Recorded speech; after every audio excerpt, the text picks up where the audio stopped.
News this evening.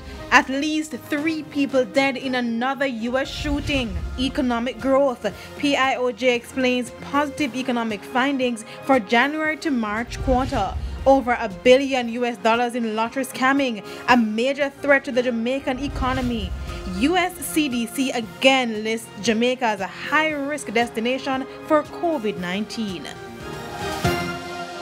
Good evening and welcome to Primetime News. We're on air and online at onespotmedia.com. I'm Janella Precious. Also this evening, the business day, Primetime Sports, sports commentary, E-Prime and weather. But before the break, the feedback question.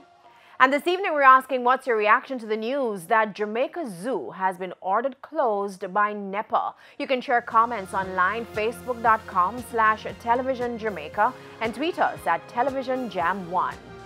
Please stay with us. Primetime News returns after this break.